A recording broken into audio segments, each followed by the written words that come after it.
నిర్వహణలో పశుగ్రాసాలు ప్రాముఖ్యత చాలా ముఖ్యమైనవి. పశుగ్రాసాలు పాడి పరిశ్రమకు పునాదులు. పశువు ఉత్పాదక సామర్థ్యం జన్యుపరంగా మేలైన జాతితో పాటు మేపుపై కూడా 60% ఆధారపడి ఉంటుంది. జన్యువే కాక అధిక పాల ఉత్పాదకత శక్తి సామర్థ్యాన్ని బహిర్గతం చేయడానికి పోషక విలువలతో కూడిన పశుగ్రాసాన్ని పుష్కలంగా అందిస్తే ఆశించిన పాల దిగుబడులు పొందవచ్చు. తక్కువ నీటితో సాగు చేయదగిన అధిక పోషక విలువలున్న పశుగ్రాసాల వివరాలు, సాగు యాజమాన్యం గురించి ఇప్పుడు తెలుసుకుందాం.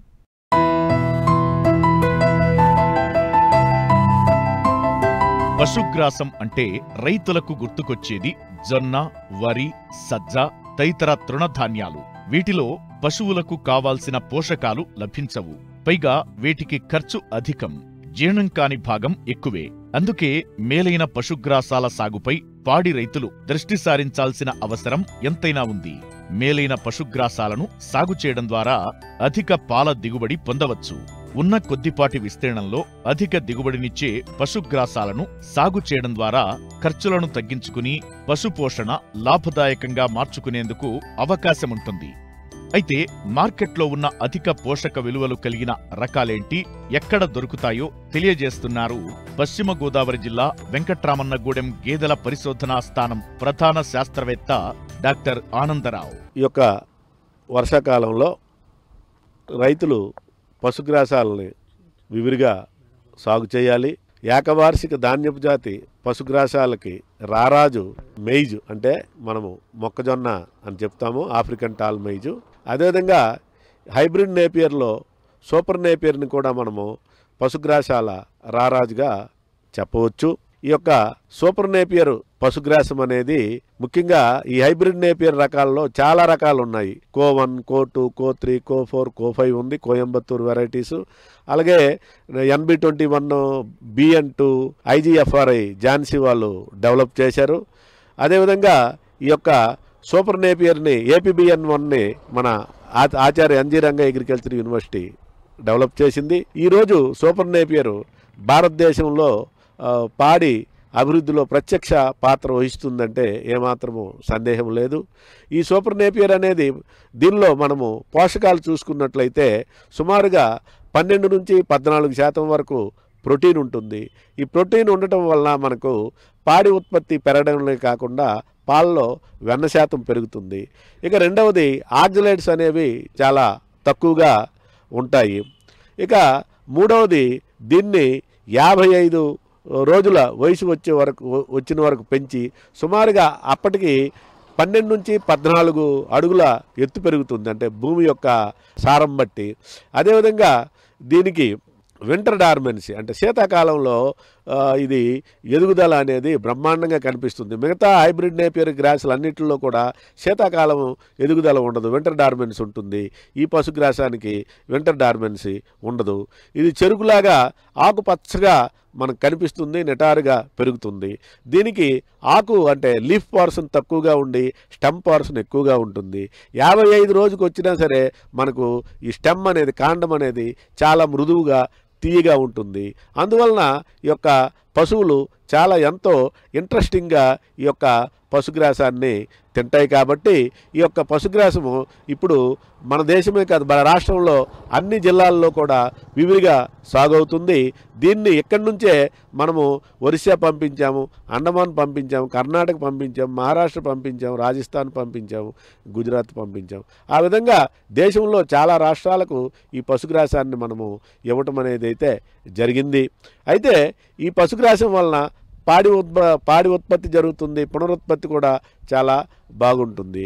అదేవిధంగా ఇక రెండవ రకమైనటువంటి పశుగ్రాసం ఆస్ట్రేలియా నేపియర్. ఆస్ట్రేలియన్ నేపియర్ పశుగ్రాసం కూడా ఇది వైలెట్ కలర్లో ఉంటుంది. దీనిలో బ్రెజిలియన్ నేపియర్ అనే బ్రెజిల్ వెరైటీ, ఆస్ట్రేలియన్ నేపియర్ అనేది ఆస్ట్రేలియా వెరైటీ. ఈ రెండు కూడా చూడడానికి వైలెట్ కలర్లో ఉంటాయి, కానీ చిన్న తేడా ఉంటుంది. ఏంటంటే ఈ బ్రెజిలియన్ వెరైటీ గ్రీనిష్ వైలెట్గా ఉంటుంది. అదే ఆస్ట్రేలియన్ నేపియర్ అయితే కంప్లీట్ వైలెట్ లో మీకు కనిపిస్తుంది.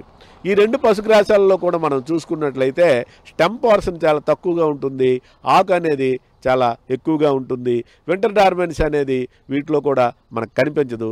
కాకపోతే ప్రోటీన్ అనేది 6 నుంచి 7% వరకు మాత్రమే మిగతా హైబ్రిడ్ నేపియర్ పశుగ్రాసాలకు ఎంత ఉంటుందో వీటికి కూడా అంతే ఉంటుంది. అందువలన ఈ యొక్క పశుగ్రాసంలో ఈ వైలెట్ కలర్ ఉండటం వలన అది బీటా కెరటిన్ అది దానివల్ల ఏంటంటే మనకు ముఖ్యంగా ఈ వైటమిన్ ఏ సప్లిమెంటేషన్ అనేది చాలా ఎక్కువగా ఈ పశుగ్రాసంలో ఉంటుంది. కాబట్టి పాడి పశువులు పునరుత్పత్తి సమస్యలను వీటిని మేపడం ద్వారా మనం కొంతవరకు నివృత్తి చేసుకోవచ్చు.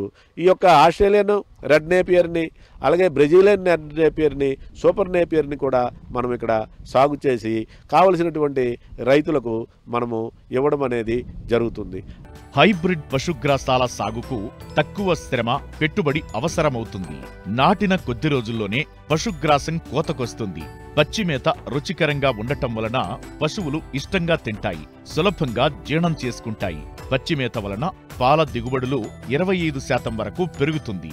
పశువుల్లో వ్యాధి నిరోధక శక్తి పెంపొందుతుంది. అయితే శాస్త్రీయ పద్ధతిలో ఈ పశుగ్రాసాలను ఏ విధంగా సాగు చేపట్టాలో వివరాలను తెలియజేస్తున్నారు శాస్త్రవేత్త. అయితే ఈ హైబ్రిడ్ నేపియర్ పశుగ్రాసాల సాగు విధానము ఏ రకంగా ఉంటుందంటే ముఖ్యంగా వీటిని పెద్దవాడి గడ్డ అంటారు. వీటికి సారవంతమైనటువంటి భూములు కావాలి. వారానికి ఒక రోజు నీటి తడుపు ఇవ్వాలి. ఇచ్చినప్పుడు పుష్కలంగా మనము సూపర్ నేపియర్ నుంచి అయితే సుమారుగా సారవంతమైనటువంటి భూమి ఉండి వారానికి ఒకసారి నీటి సదుపాయం కలిగించినట్లయితే మనము సుమారుగా 200 టన్నులు గడ్డిని తీసుకోవచ్చు. అదేవిధంగా ఆస్ట్రేలియన్ రెడ్ నేపియర్లో అయితే మనకు సుమారుగా 120 నుంచి 130 టన్నులు మనము సంవత్సరానికి తీసుకోవచ్చు.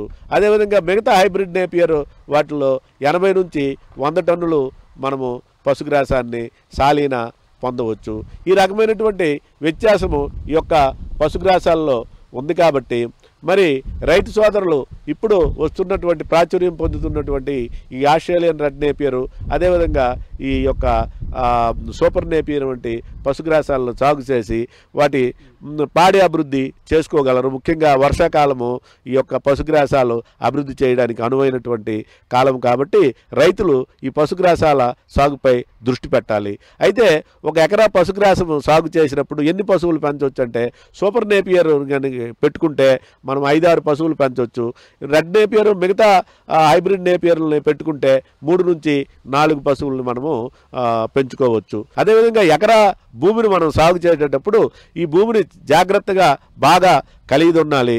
కనీసము ఒక 5 నుంచి 6 ట్రక్కులు పేడను వేసి తర్వాత 100 నుంచి 150 కేజీలు సూపర్ ఫాస్ఫేట్ వేసి దుక్కులో మనము ఒక 15 నుంచి 20 కేజీలు పొటాష్ వేసి పొలమును చక్కగా దున్నిన తర్వాత మనము ఎలా చూసుకున్నా సరే 3 అడుగులకు బోధులు నిర్మాణం చేసుకొని ఎక్కడి నుంచి ఎటువైపు నుంచి చూసినా సరే 3 అడుగులకు ఒక కాండపు కడుపు కానీ మనం నాటుకున్నట్లయితే మనము ముఖ్యంగా ఈ యొక్క పెరుగుదల దశలో ఎక్కువగా టిల్లర్స్ ప్రతి కడుపు నుంచి వచ్చి గడ్డి ఎక్కువగా రావడానికి అవకాశము ఉంటుంది.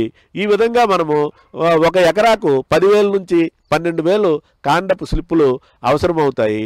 అందువలన 2 కడుపులు ఉన్నటువంటి కాండాన్ని మనం ముక్కలుగా చేసుకొని ఈ 2 కడుపుల కాండము మనం భూమిలో ఒకటి ఏటవాలుగా ఒక కనుపు భూమిలో ఉండేటట్టు ఇంకొక కనుపు 45 డిగ్రీల యాంగిల్లో భూమికి వాలి ఉన్నట్టు పెట్టుకున్నట్లయితే 2 కనుపుల నుంచి కూడా మనకి ఈ యొక్క వేళ్ళు కిందకి దిగి మనకు 2 పిలకలు వచ్చే అవకాశం ఉంది. అదేవిధంగా ఒక 2 కనుపుల నుంచి ఇంచుమించుగా మనకు సుమారుగా ఒక 60 నుంచి 70 టిల్లర్స్ వచ్చి 3-4 కనుపుల నుంచి వచ్చినటువంటి గడ్డిని మనం కోసుకున్నట్లయితే మనము రోజుకి ఒక ఆవుకు కానీ గేదెకి కానీ 30 కేజీల పశుగ్రాసము అందించినటువంటి వాళ్ళం అవుతాము. అయితే ఇది ముఖ్యంగా ఏ టైంలో కొయ్యాలి? సూపర్ నేపియర్ అయితే 55 రోజులలో కోస్తే చాలా బాగుంటుంది. మిగతా పశుగ్రాసాలన్నీ కూడా మనకు 45 రోజుల నుంచి 50 రోజుల మధ్య కోతకు వస్తాయి. ఆ యొక్క మెచ్యూరిటీ స్టేజ్లో మనము కోసినట్లయితే చాలా ఉపయోగకరంగా ఉంటుంది.